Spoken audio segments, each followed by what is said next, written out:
أعوذ بالله من الشيطان الرجيم أم حسبت أن أصحاب الكهف والرقيم كانوا من آياتنا عجبا إذ أوى الفتية إلى الكهف فقالوا ربنا آتنا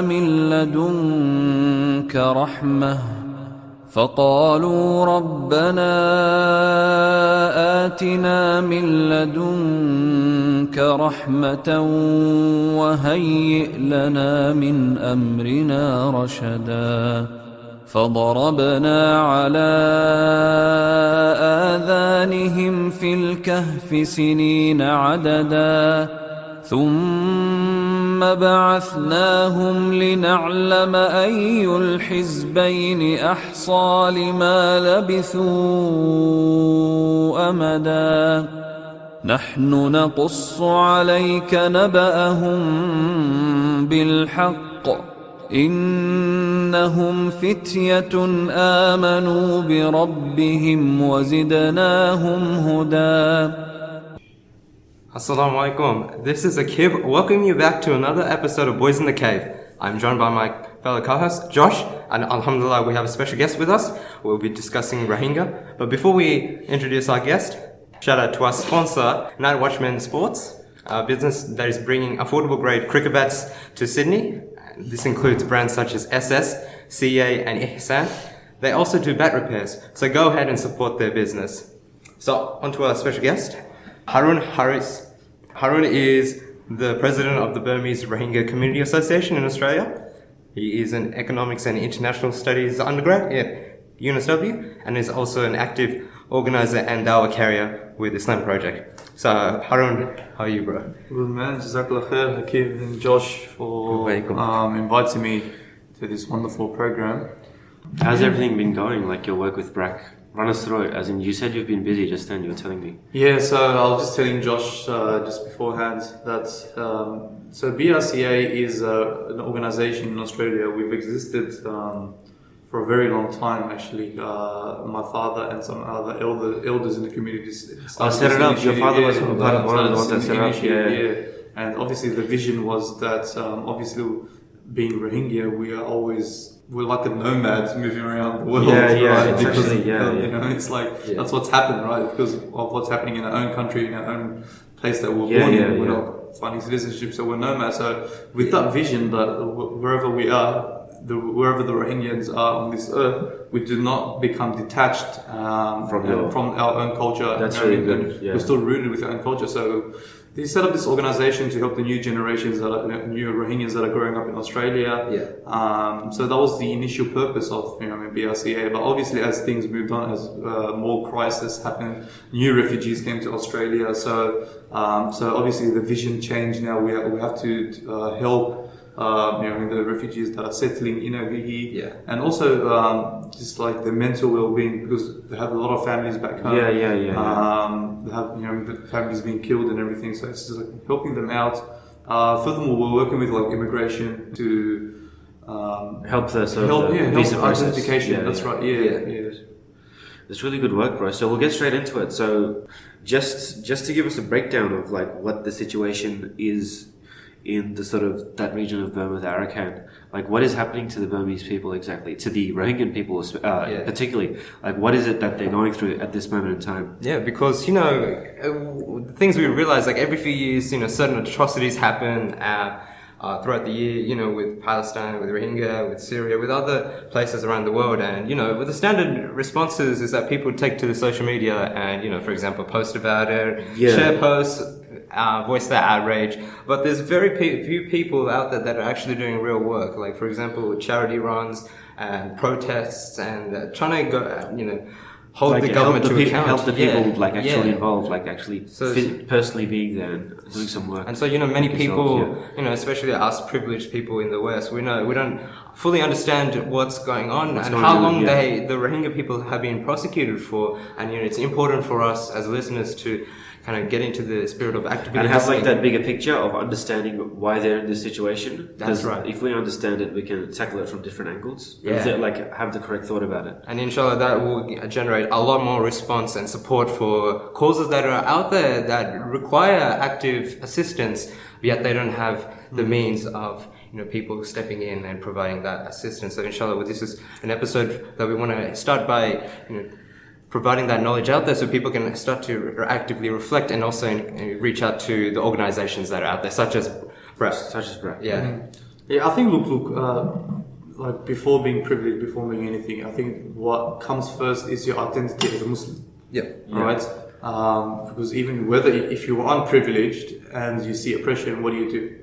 Right? So, the thing is, our identity as Muslim obliges us whenever there's oppression and injustice in the world. Yeah. The thing is, currently, as you mentioned, right, like Palestine, Iraq, all the places that are very common in the media are being talked about, and the places that have, have no media access, right, are not being talked about, right? So, as Muslims, we cannot be selective in the type of oppression, the kind of oppression that we want to talk about. Oppression anywhere in the world has to be, has to be talked about, and we have to advocate for justice in that region. So I think, that's again, thank you very much for, you guys for bringing this initiative and bringing me on board, so we can advocate for the Rohingya issues.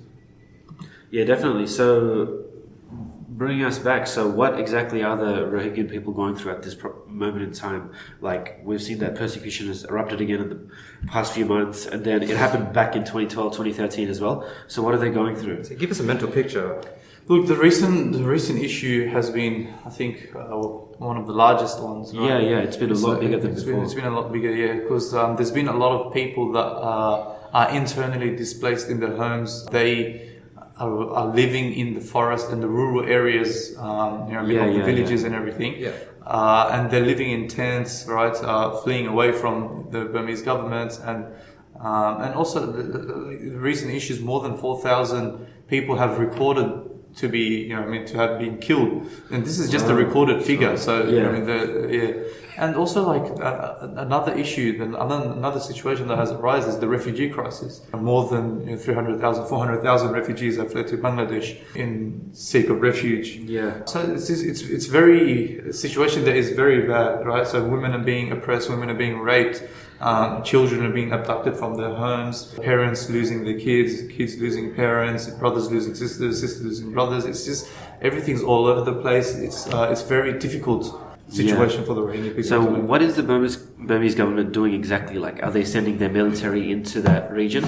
So what is the military doing? What is their reason for undertaking the persecution? So under the premise of fighting terrorism, under the premise of fighting insurgents in Burma, under that name, the Burmese government, and actually the Burmese military, backed by the state government in the Rakhine, in the Arakan state, went into the homes, abducted men, women, they killed the men in front of family members, they raped the women in front of family members, they burnt villages down entirely, right? Not just one or two houses, entire villages, they burnt them down, right? Looted the wealth. And not only that, people who are trying to flee from the refuge as refugees into Bangladesh, what's occurred is that there's landmines, on the borders of Burma and Bangladesh, so that they can't flee. And people who try to flee by boats, what they do is behind them, they start shooting them. So it's like the Rohingya people are very dire need at the moment. So it's become like a total, almost state of annihilation for them, as in the military, they have the disposal to do whatever they want, as in they're unchecked, as in the state doesn't really have any checks on them.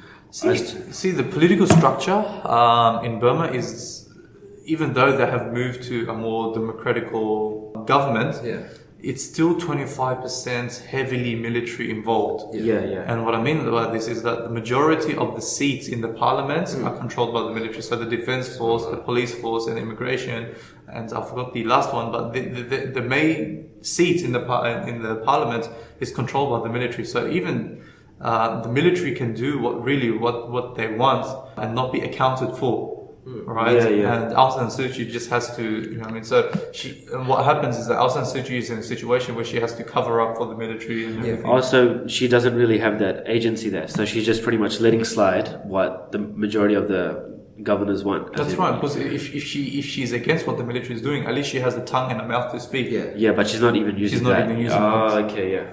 I get that. I think it's like, you see token apologies here and there just to kind of keep people in check. Oh yeah, she's out there doing something. Right, yeah. And she says, look, we are trying to work and try to put peace and stability in the region. We need to research who is at fault and who is not at fault. It's funny because the world knows who's at fault. The pictures, the images are coming out, the videos, the evidence is there. So what evidence do you want to seek? It's like that diplomatic talk, as in just to make it out as if it's two-sided. Yeah. But it's, at the end of the day, everyone knows the reality. Yeah, that's interesting. You mentioned that, language has been such a significant element in this in portraying the conflict. Crisis. Yeah. The language that's being used by the politicians and also by the media and also by the Western activists and kind of trying to critique what's really happening. They're trying to downplay this is really legitimately genocide, right? They're using certain words like just fleeing, as if they are the Rohingya people are the problem, you know what I mean? You know what I mean? They're being forced out and they're being, their villages being pillaged, the mosques are being destroyed, the women are being raped, and so that's driving them away. They have no option.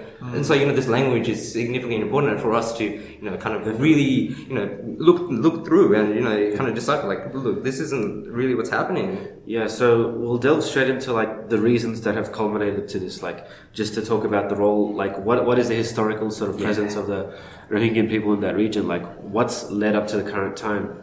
Just before, just give us tell us who the Rohingya people are actually. So the Rohingya people are an ethnic group, right? Rohingya is an ethnicity. Who have resided in West Burma in the region of Arakan for several centuries. Actually. Several centuries, okay. Right, several centuries. When I say several centuries, from the 8th century. Wow. Okay. From the 8th century. Pretty much from the time that Islam went to that region, they've been there. Yeah. So Islam did not go as in Muslims went, but Islam as a state did not. Did not have a specific interest there yet. Until the 13th, the 12th. And that's 13th, when the conversion and stuff began. Exactly. Yeah, I get you. So it was just until the 12th, 13th century. It was just Muslim traders, Arab, Persian traders who were there. They just traded because Burma. Again, you have to see Burma is a very strategic location and a very strategic region, even in history, because it was the middleman between East Asia and Africa and the Arab world, right?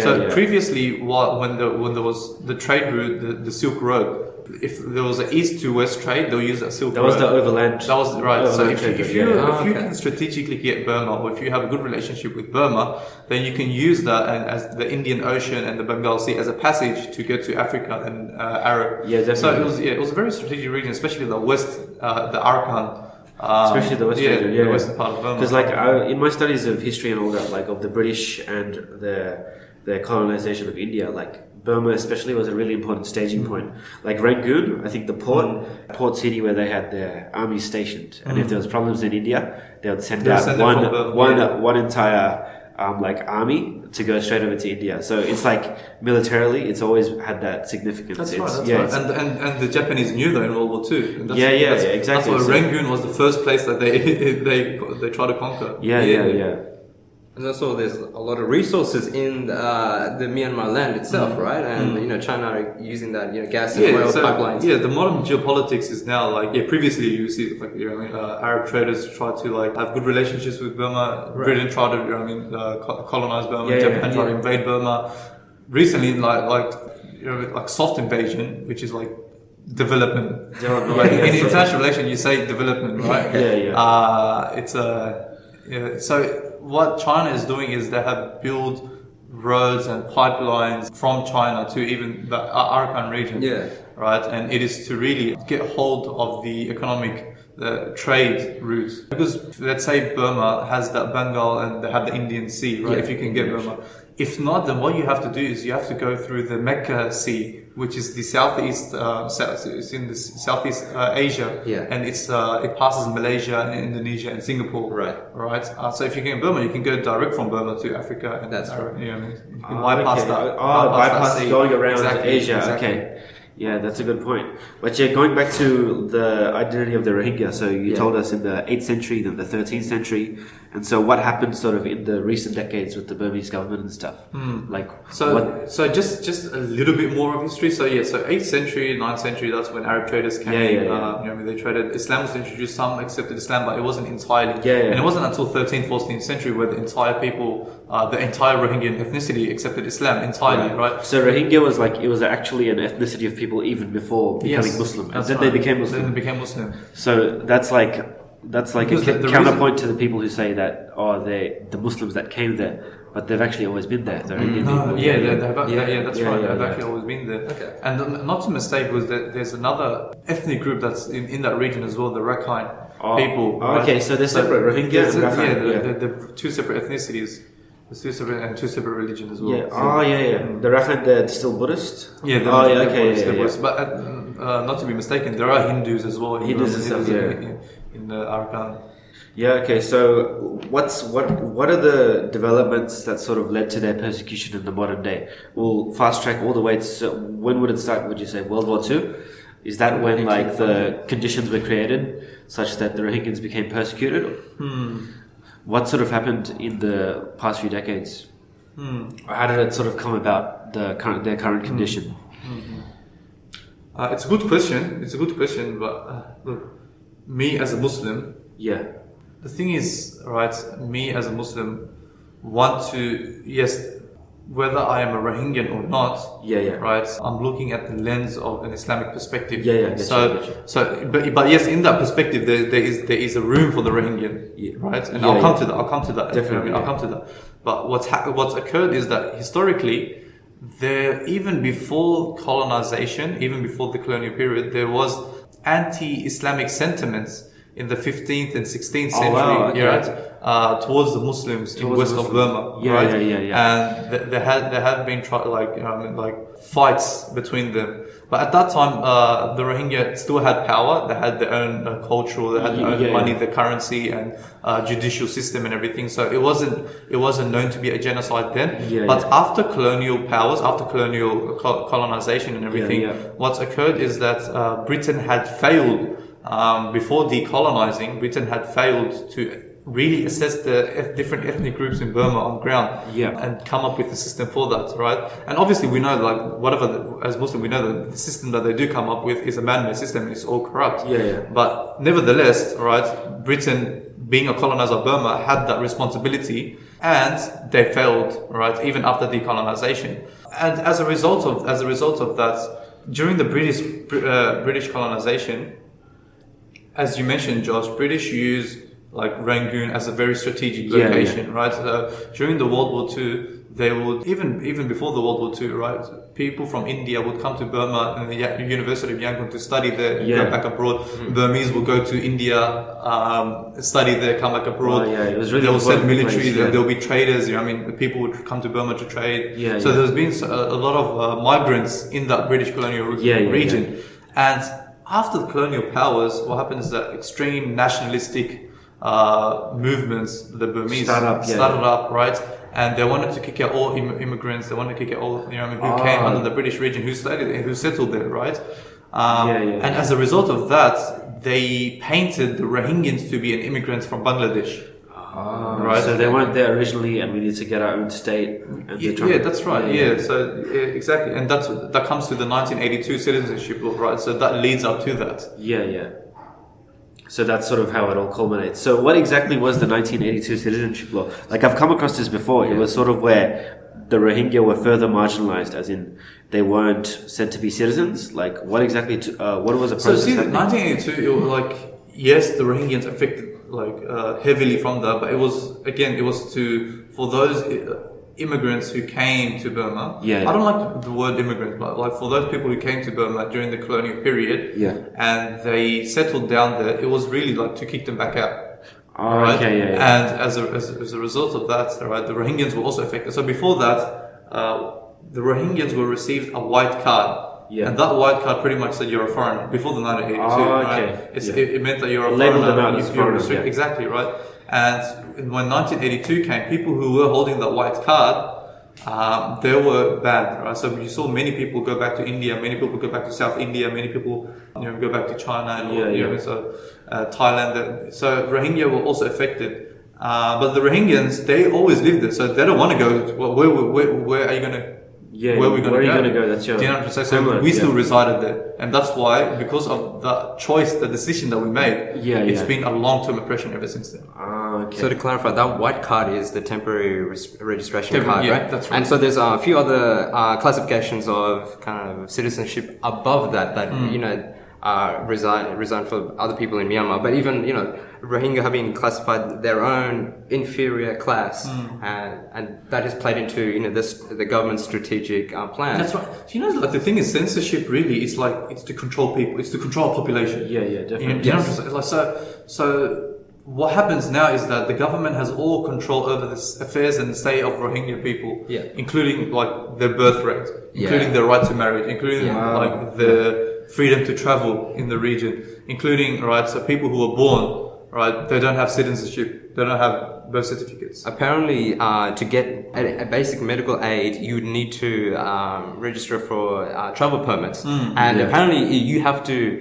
Travel permits don't come easily either. You have to bribe, to a certain extent. You have to actually go out of the way to bribe, with money or other goods in your hand to officials, to police checks, to kind of give you or to fast track that process to give you travel permits. And you mentioned specific dates, like 1980s. To be honest, I think this is a cycle. Like the government kind of has this campaign on an ongoing basis where they do mass arrests, they terrorize the communities, they murder, rape, all those atrocities. And then what they do is then they conduct censuses to kind of exclude them out on the official papers, and then they release it out to the world. And then they paint this narrative, like you mentioned, about them being illegal settlers from Bangladesh. That's always being reinforced in this cycle of a year, 2 years at a time. And then what do you see? Like the response is that Bangladesh are working with the UN to kind of send them back, the Rohingyas back to Myanmar. Wow. So you have this cycle. It's funny how you mentioned that, Keith. I agree because they have the power. Yeah. They have all power to do so. Yeah. So that's essentially exactly what they did, right? So that's what they made the Rohingyans feel that they are foreigners through the invasion, through the military breakdown, military stamp on the region. Yeah. Right. And then afterwards they give them the white card or what that censorship. It's crazy just really crazy to think how they haven't been living with proper medical care or access to any health facilities and all that for so many decades, and people have never really thought about it until the current crisis.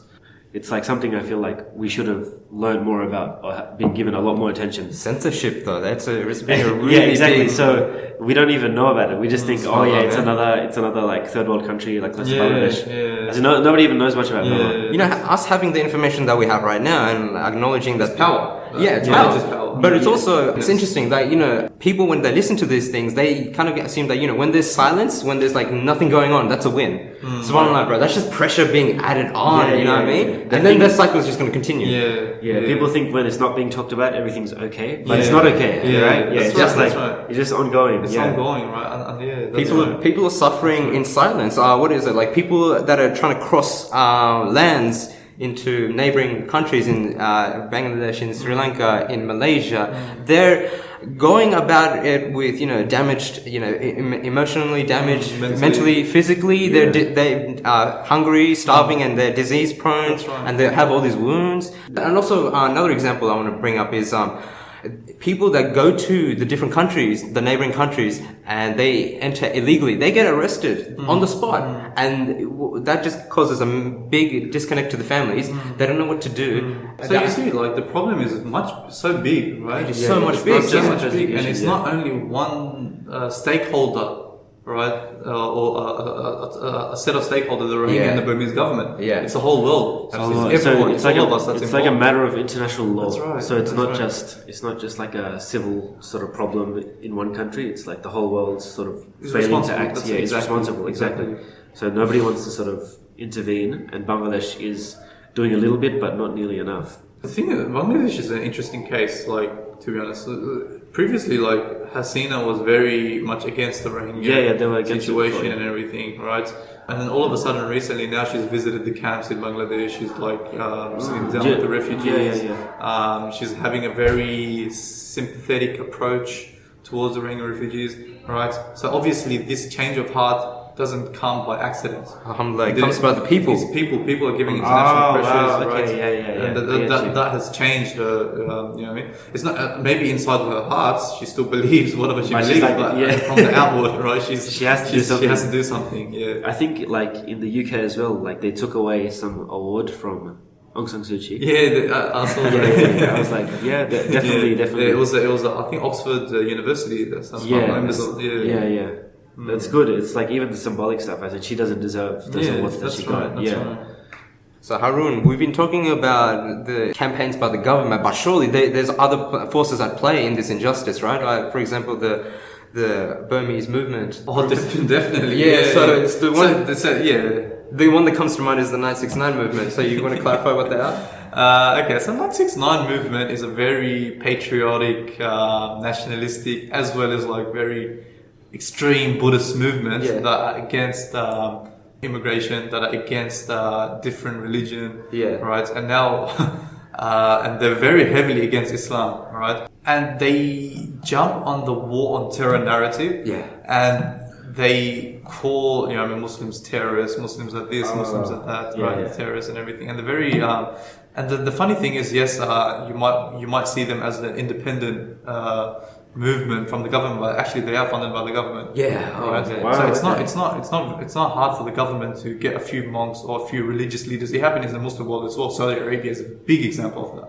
Yeah. Right. So get a few Muslim cleric and Yeah. just pays them, some cash under the table and tell them Yeah. you have to say this and that in public. They're won over. Bro, They're won over. they're next level terrorists, man. Like Yeah. we talked about what, like them being state sponsored, them going about pillaging the villages, raping, killing. But bro, like they like Harun mentioned, they're controlling the entire narrative against Islam. Like what they're boycotting anything that has to do with Islam. Yeah, that's right. And, Trade and marriage, anything. yeah. They're claiming that masjids are enemy bases. Yeah. And bro, they're campaigning against. Yeah, it's like in Australia where like Pauline Hanson's is Pauline like, Hanson's like halal is used to fund terrorists. Yeah. So they're It's like the same thing. They're like don't, Next level, yeah. Don't trade with the Muslims because they're going to use that to like come invade Burma. And that. It's like It's like making up the weirdest. Yeah. And they're campaigning Which- against yeah. having segregated Rohingya areas. Yeah, It's yeah. super crazy. Yeah. as well, It's- man. I think it's sort of crazy how like this war on terror narrative is being used by countries around the world Yeah. to justify the oppression of Muslims. Like that's even right, in India, that's right. like the Yeah. Prime Minister Modi and like their sort of Hindu nationalists there, Yeah. they say the same thing as in like, oh, Muslims are terrorists and we have to sort of like we have to take a stand against them and like before they do it against us. Oh, Like, okay. Yeah. Yeah, Like yeah, Russia yeah. as well. I think. Right, yeah. Russia, they persecute like the Chechens, Yeah, that that's sort of right, thing, that's right, like using the war on terror So, narrative. yeah, the thing is like, look, It's like a global these thing. people will always have a hatred towards Islam. Like, Oh, so that's where that comes in, as in right. It's the anti-Muslim sentiment. at one level, it just becomes anti-Muslim sentiment. That's right, exactly. Yeah. So, So having understood like all the history and everything of how the narrative is being used against Muslims, it's also important to understand like what is the action being taken by people like against all this, Right. as in what are the aid agencies doing, what are people doing, like organizations like Doctors Without Borders, what are the beneficial works that people are doing to sort of alleviate their condition. and also we want to ask if like whether it's being respected, whether their efforts are being supported, or whether it's being closed off or anything like that. You can share the information on that. Look, there has been pressures to the Burmese government. There's been lobbying that's happening. There's been charity works that's happening. Right. So there has been some like social media campaigns. Yeah. There's been protests. There's been so many actions. You know what I mean? But at the end of the day, these actions are there to temporarily remove the burden, right? And until there is a long-term solution and long-term campaign and action with a methodology that is rooted in Islam, until like we come up with this or we work towards this, there can't be real solution, because at the end of the day, it is Islam that provides a real solution and prosperity and peace for mankind. Right, so until we return to the Islamic model of living our life, then there can't be a long-term solution. But yeah, temporarily, yes. Look, there has been humanitarian aid. Like my father's there at the moment. Your father's there? Yeah, Is he like in Burma or the Bangladesh? He's in the Bangladesh and Burmese border, where the refugees border, actually yeah. act. Right, so alhamdulillah, look, BRCA, we raised $20,000, Locally? So we're giving the Islamic Relief raised, I think, around $80,000. Human Appeal raised, in Brisbane itself, like $90,000. In Sydney, they raised more than $100,000. So look, alhamdulillah. It's really good work, yeah. The thing is, but the issue is the refugees, the only access to help is, the only people who are being helped is that the refugees who are like the Rohingyans who are able to cross the Bangladeshi border. Yeah. Then, because they're open to humanitarian aid, because they can't access through the Burmese government doesn't let any aid agencies. Exactly. That's right. So it has to go through Bangladesh. Yeah, that's right. So like people like the Rohingyans in Burma who are internally displaced and like hiding in jungles, they don't have anything. So we can't even know about the situation. That's right. Yeah, but I do know of an organization in Burma, which I don't want to name for the security. I don't want to name them, but they are actually, like going on ground and trying to help, the people who are displaced in the jungles, providing tents, blankets, and all this stuff. So. And their work is like sort of undercovers, because like it has to be undercover because the government will not allow them. Definitely. Actually, Human Appeal went to the Burmese government and they wanted to help the actual people in Burma, right, instead of those who were able to cross over Bangladesh. And the Burmese government was very blatant and adamant. They went straight up to them. They're like, look, if you want us to help the Muslims, or if you want to help the Muslims, then you have to first help the Buddhists first. The Rakhine Buddhists, and set up hospitals for them first and everything, and then you can help the Muslims. It's like a bit. What are you trying to say? You're just trying to block off all help completely. Like they don't need help. They're the ones being persecuted. Exactly. You're the ones doing the oppression. Exactly. I just want to touch on, because you mentioned how Human Appeal going to the government. Where is the parliament in Myanmar? Is it in the capital city? Changed. Capital city used to be Rangoon. Right. Yangon, and now it's changed to somewhere. It's called Naypyidaw. It's like more north of Rangoon. It's in a very secluded area. Covered by mountains and everything for security. Right? Did this happen recently? It's happened. Not too recent. I think late 2000s. Late 2000s, yeah. Right. Apparently, for Rohingya people, the capital city is off limits. Yeah.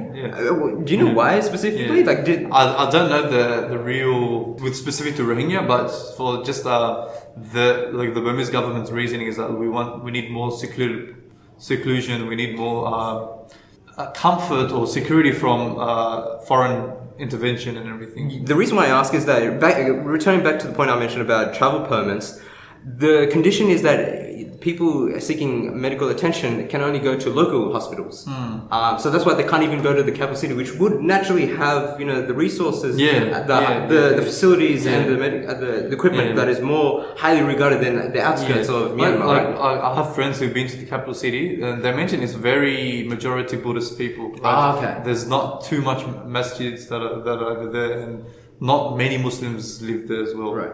Yeah, so we'll move on to like a broader general point about like all these atrocities that sort of occur across the world, and sort of the selective outrage that we often see about different oppressions taking place across the world, and how the Rohingya people are often one of the most overlooked. Would you agree with that? As in, how long has it taken for attention to come to like this struggle?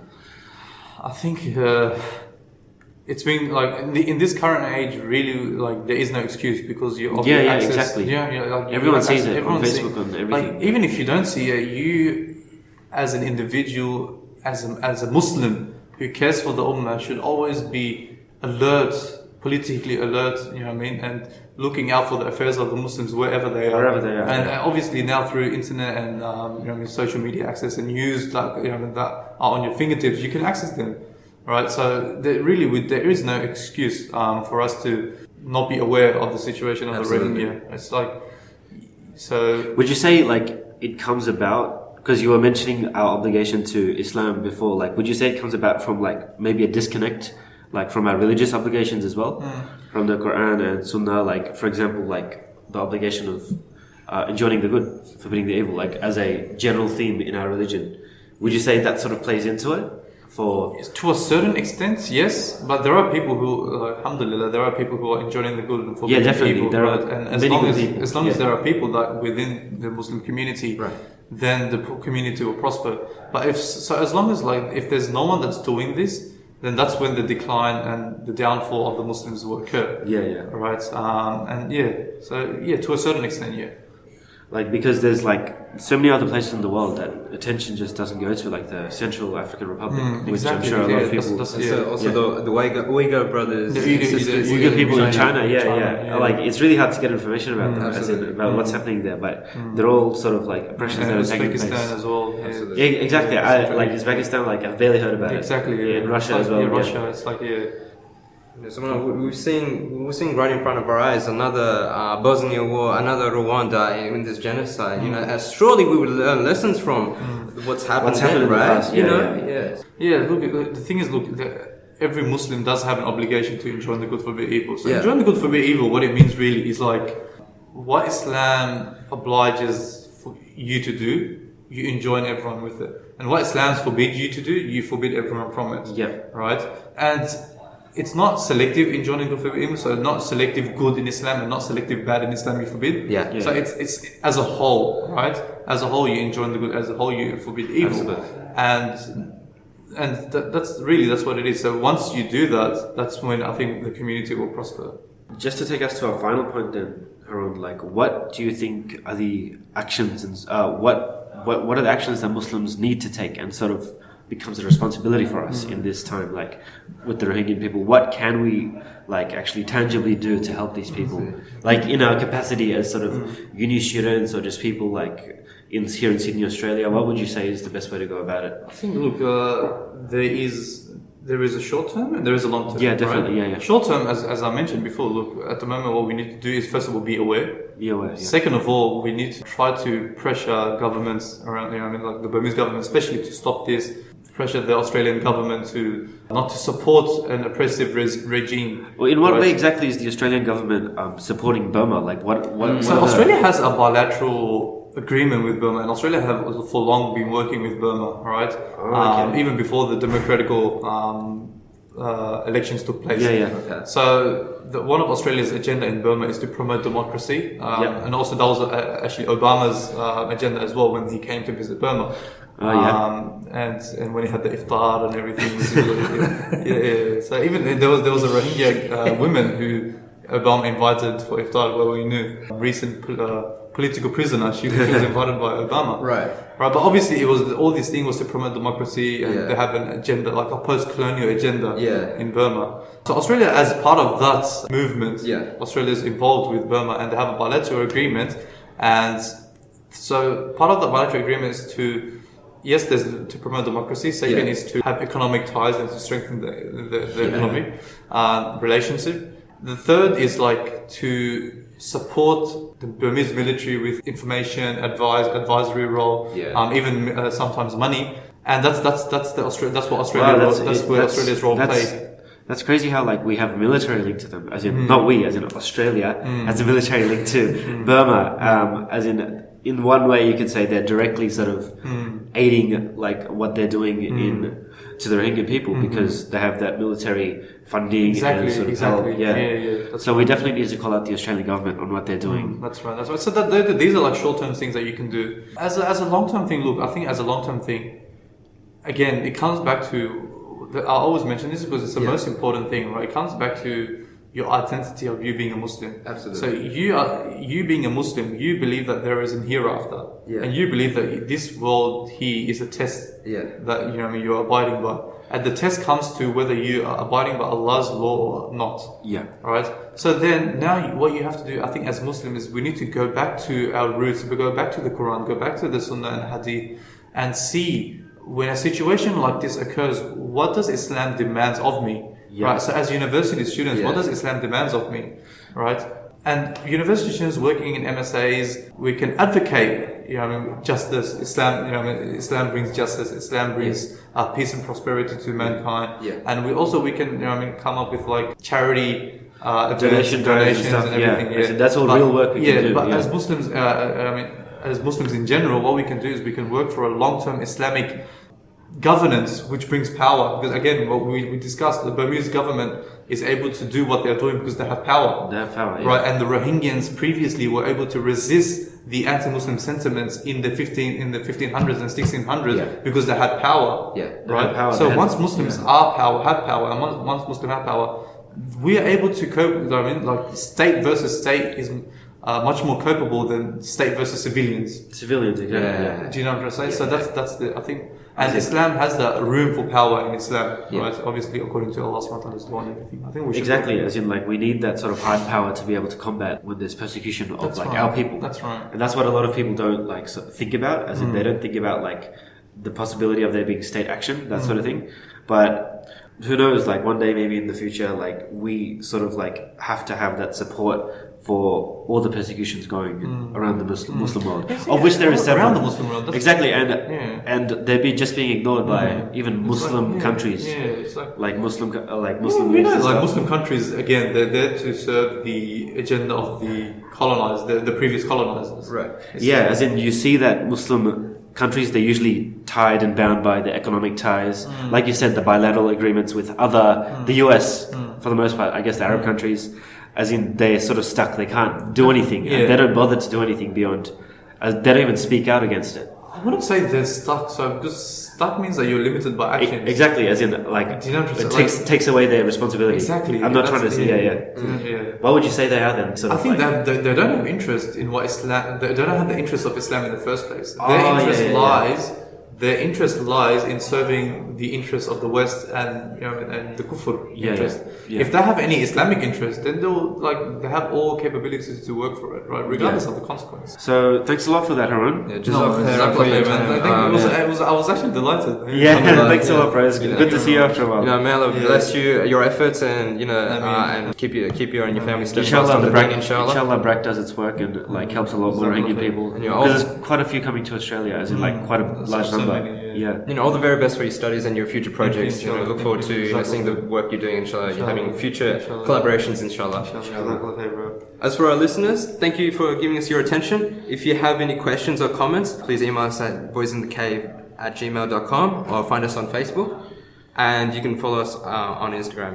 Please leave us a 5-star rating on iTunes, as that helps us greatly. And so from our special guest Harun and myself and Josh, we would like to wish you all the best. This is Akib signing off. Assalamu alaikum. وربطنا على قلوبهم إذ قاموا فقالوا ربنا رب السماوات والأرض لن ندعو من دونه إلها لقد قلنا إذا شططا هؤلاء قوم اتخذوا من دونه آلهة لولا يأتون عليهم بسلطان بين فمن أظلم ممن افترى على الله كذبا